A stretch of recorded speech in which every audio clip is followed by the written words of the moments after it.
Hi, this is Andrea Martinez, Communication 2630500, Elements of Intercultural Communication, May 31st, 2018, Dr. Elizabeth Wintington Cooper.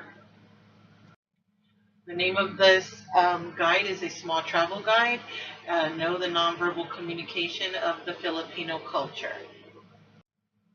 Um, One of the first items that we'll address in this training is called kinesics.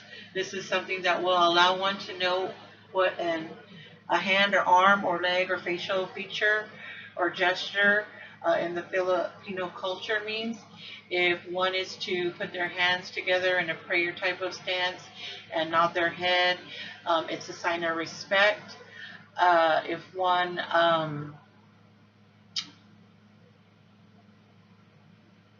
If one sticks their hand out and the other person bows, this is also a sign of respect or a gesture of respect.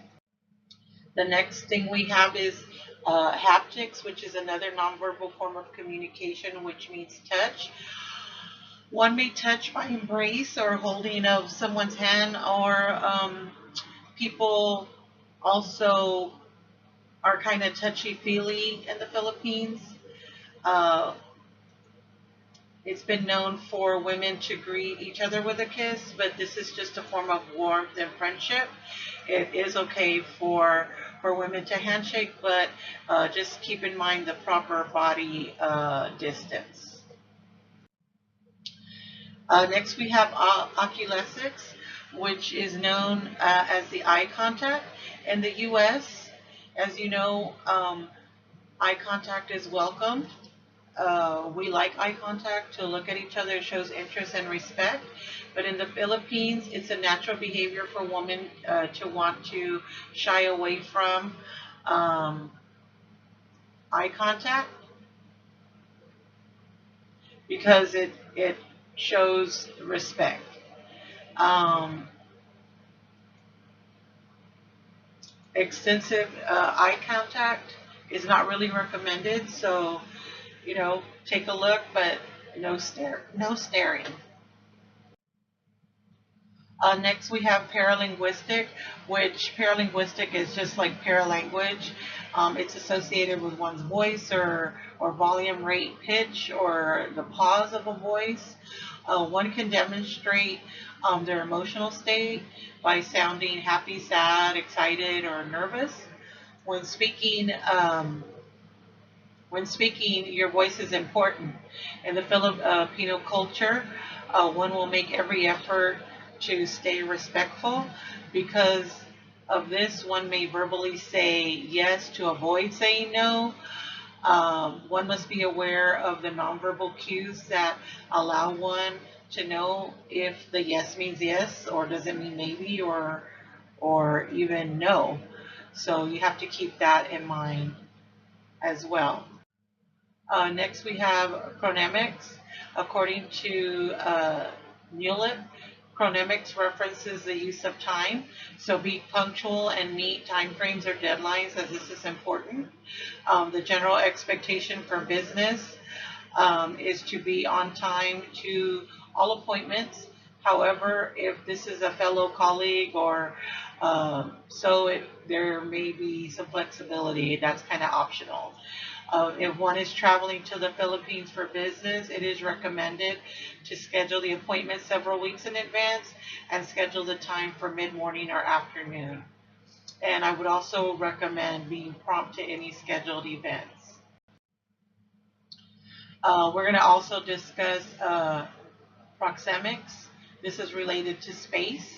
So space can translate into intimate, casual, social, or public space. According to Nadine Marie, who wrote an article entitled The Filipino Non-Concept of Space. Filipinos have no concept of space, so the Filipino culture is very united. There's no problem with sharing space. Sometimes boundaries can be limitless. Nadine Marie also stated she believes there's a line of space may even be non-existent. So what does this mean for you as a traveler? There probably will be no problem If you rub elbows or stand too close in line, it'll be just fine. You also have olfactics. It's related to the sense of smell. According to LASCO, Filipinos have a keen sense of smell and very important in the Philippines. Um, they are also known for what is called the snick kiss. This is when a person sniffs a person, gives them a kiss, um, to check the body odor, and it's okay to use perfumes, colognes, and deodorants while traveling to the Philippines. Um, when we talk about physical appearance and attire, what to wear, in general, for both men and women, appearance does matter.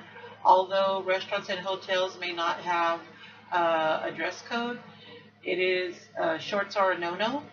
Women can dress with pants, put a little jewelry. Women, if you decide to visit a church or temple, cover up your legs and shoulders. For men, it's okay to wear something similar to a polo shirt with shorts or pants. For business, a shirt and tie is expected, and you may or may not wear a jacket. I have some Filipino symbols here.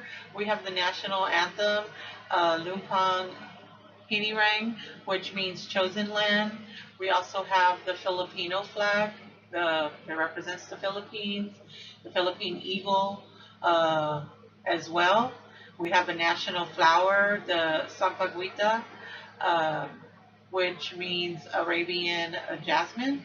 And we also have a national tree, Nara, which is known as rosewood.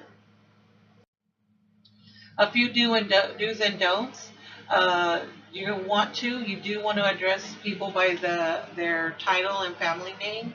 You do not want to address by the given name or first name unless you have known them for a long period of time or they invite you to be informal. You do want to engage in light conversation and establish a rapport.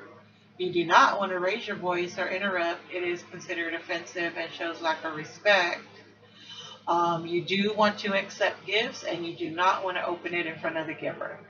And do not point your finger because it's a rude gesture.